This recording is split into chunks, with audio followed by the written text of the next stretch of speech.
and Wallace.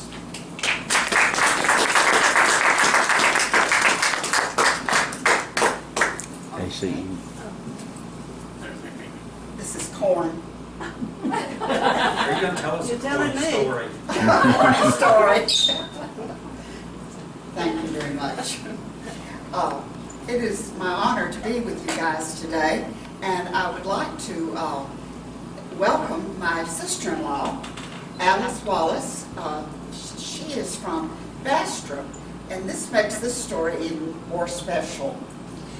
The gentleman that I want to tell you about wound up his life living in Bastrop, Louisiana. Now, all of you know where Bastrop is? I see your hands going right up. Bastrop was a paper mill town. It was there for many, many, many years. It was very big, employed many, many people, but it's all torn down now. It's no longer a paper mill. That's the way times goes. Which brings me back to Selma, Louisiana. Everybody knows where Selma is, right? Yes, you do, of course. Selma is where, right down the road from where I grew up. It's in the Crescent National Forest. Well, in 1903, after Paul Bunyan had gotten through cutting all the trees down up in the northern states, they moved down to Louisiana with the beautiful virgin timber there. And they started cutting those trees. Well, to cut the trees down, they needed a sawmill. And that's what they did. They put in a sawmill town in Selma, Louisiana, which here's the center of Louisiana, here's Bastrop up sort of in the north, and here's Selma, about 20 miles from where I grew up and about 50 miles from where Alice lives. But anyway, they employed hundreds of people there. And this is why Ed Head, my baseball player, was born in Selma, Louisiana. Because with all of the trees being cut and the sawmill there, they needed people to work. So Ed Sr. and Maud went from South Louisiana to Selma. In 1918, Ed was born. He loved baseball. As a little boy, that's all he did was play baseball and what his mom and dad told him to do. He played baseball day in and day out. He got so good that he played in the semi-professional, which in Louisiana, baseball's really big. When he was 18 in 1935, not quite 18, but in 1935, he was playing in Mer Rouge and baseball, which is near Monroe, which is near Bastrop, which is near Selma. And he was playing there and coming home on the bus. They had school buses. And he was so happy. He was pitcher.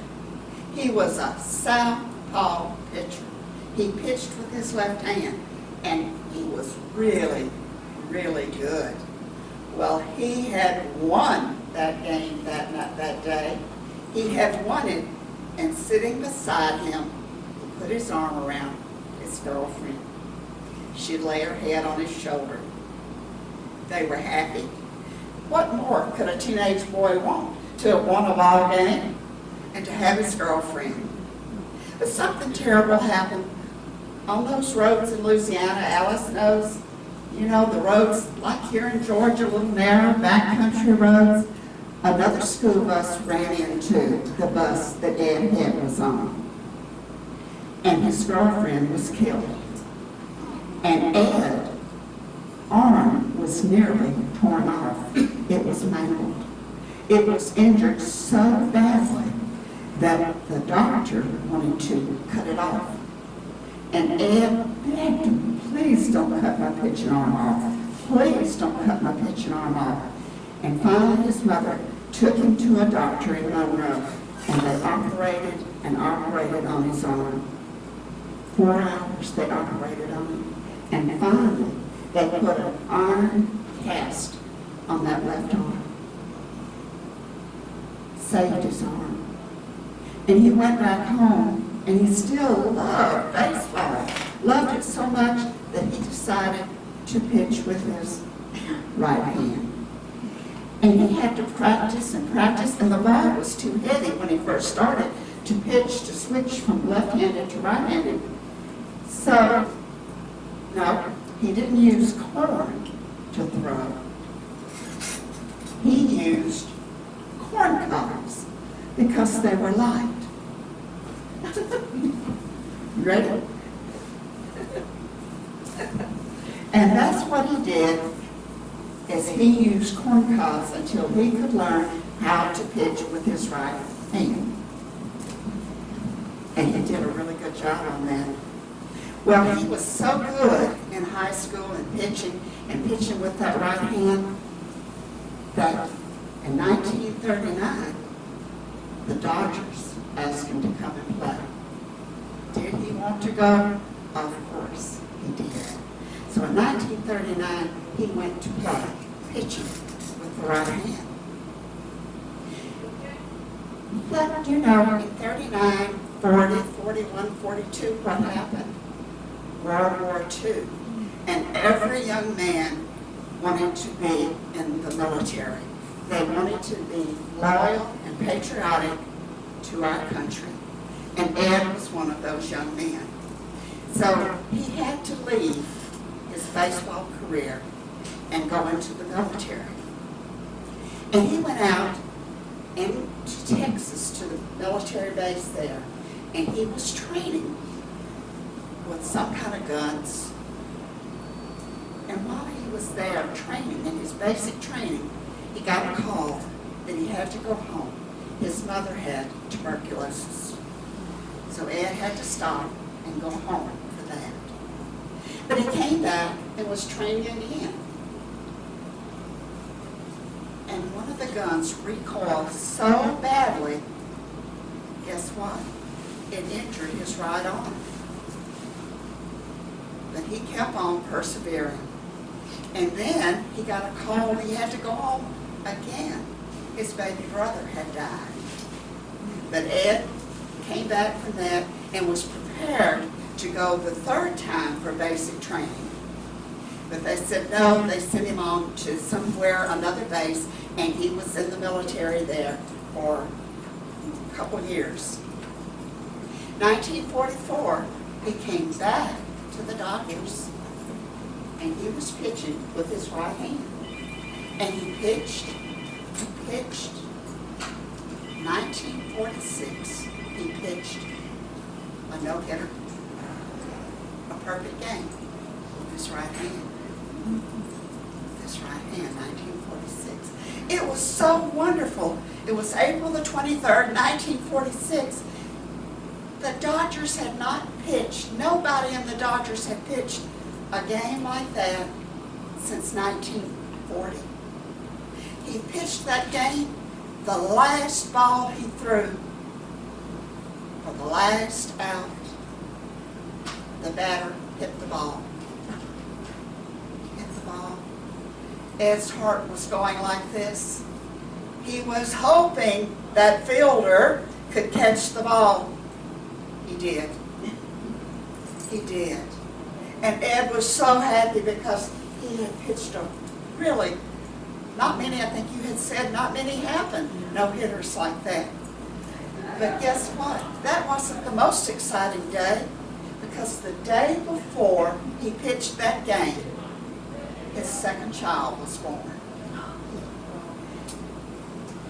And he was born at the Garner Clinic in Bastrop. And Ed wrote this letter to his wife. Dearest babies, you have one other child. Well, darling, I have pitched a no-hitter against Boston and was 5-0. This was for my 3 babies. all my love, Daddy Boy. Ed went on, continued playing ball until he was ready to pitch the ball, remember, with that right hand, and he was up against the Chicago Cubs. And as he was going down to go out on the field, he tripped and fell against the wall and hurt that shoulder that had been injured in the war effort. It really hurt it. So he went out to the mound and he called the catcher over and whispered in his ear, and they brought out a right-handed glove. And Ed pitched that game with his left hand. Now there are many switch hitters that go right or left, but there are not many switch pitchers. And Ed was one of those. His career wasn't years and years and years, but he worked with many famous people, many famous baseball players. And he became a manager and traveled with his, by then, 3 children. And they traveled to Canada, they traveled to Texas, they traveled to North Carolina. Until Ed decided that he wanted to have his children to grow up in one location. And it just happened. Remember Bastrop I told you about? And the paper mill there? They had a team, a baseball team. And they needed a coach. They needed a manager. So they contacted Ed and he said, yes, I will do that. And he went back to Louisiana. And he became the coach or the manager for that baseball team of the Bastrop paper mill. And he raised his children there. One of his children grew up to be a pharmacist and ran a pharmacy there in Bastrop. One of his sons, who happens to live here in Georgia now, was a baseball player himself. And he and his daddy in 1961 were they were inducted. They were inducted into the Baseball Hall of Fame in Louisiana. Ed died in 1981, and he's buried there in Bastrop. I love this story because to me it has a moral to it. And if you were to think of a moral, wouldn't you think it is, don't ever give up? Because this was a man that had harder hardships than I can begin to even think about. And that's the story of Ed Head, the switch pitcher from Louisiana playing for the Dodgers. Thank you.